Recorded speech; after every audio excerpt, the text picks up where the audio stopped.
हरे कृष्ण। समस्त गौर भक्तवृंदर से चरण कमले आमार सश्रद्ध प्रणाम। शुभ अक्षय तृतीया।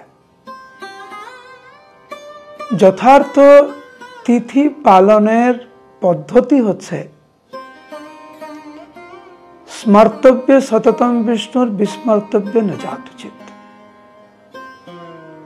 सर्वक्षण भगवान कृष्ण के स्मरण करा एवं कखनो ताके ना भोला। जे कोनो व्रत जे कोनो तिथिर प्रकृत उद्देश्य होच्छे भगवान के स्मरण करा एवं यथार्थ तिथि बा व्रत पालनेर नियमই হচ্ছে এটা। আর সেই জন্যই অক্ষয় তৃতীয়ার এত মহিমা।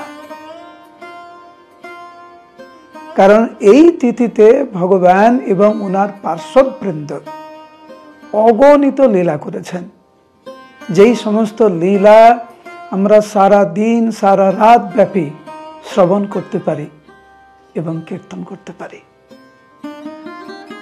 সেই জন্য এই তিথিকে বলা হয় অক্ষয়। এই দিব্য তিথিতে যিনি ভগবানকে স্মরণ করে স্নান করবেন, ভগবানের প্রীতিবিধানের জন্য দান করবেন, তপস্যা করবেন, ভগবানকে আনন্দ প্রদান করার জন্য যিনি জপ করবেন, এই সব কিছুর ফল অক্ষয় হয়ে থাকবে। ভগবান এই দিব্য তিথিতে ওনার যে দিব্য নাম ভক্ত বৎসল ভগবান, এই নামের সার্থকতা হয়েছিল।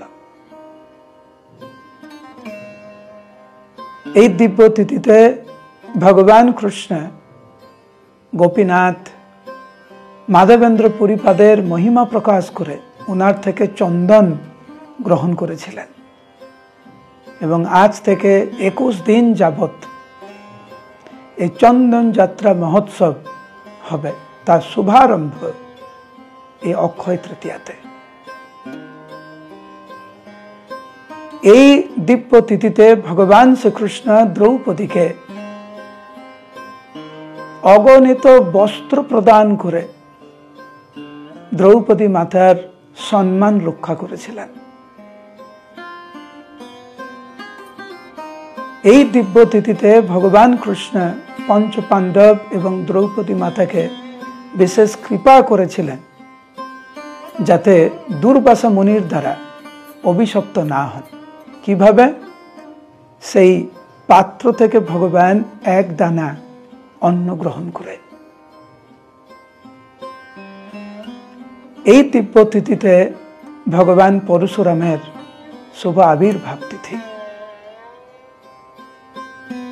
সত্যযুগ এবং ত্রেতা যুগের প্রথম দিন ব্রহ্মা আজ এই তিথিতেই সৃষ্টি উনি শুরু করেছিলেন। এই দিব্য তিথিতে ব্যাসদেব মহাভারত রচনা শুরু করেন।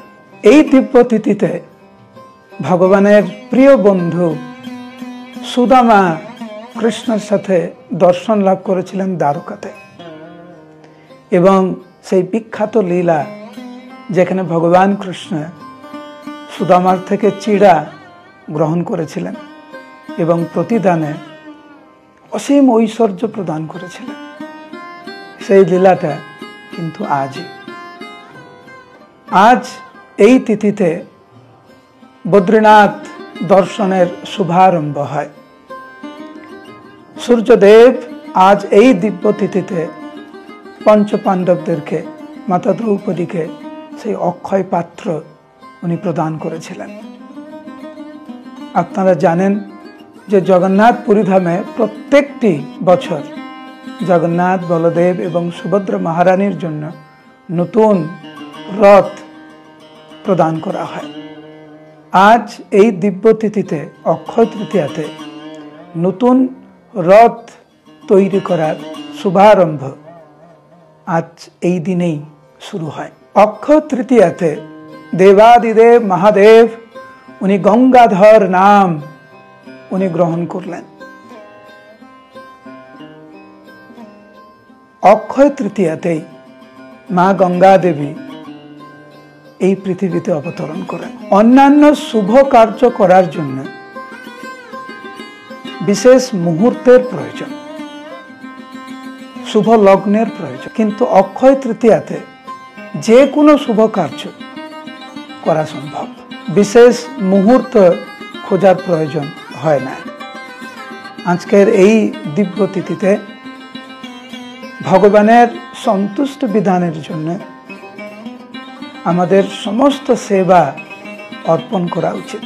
অক্ষয় তৃতীয়াতে ইস্কনের ভক্তবৃন্দ তথা মানব সমাজ ঐকান্তিকতার সহিত চেষ্টা করবেন যাতে বেশি করে শিল প্রভুপাদের গ্রন্থ অধ্যয়ন করা যায়, বেশি করে জপ করা যায়, বৈষ্ণব সেবা করা যায়।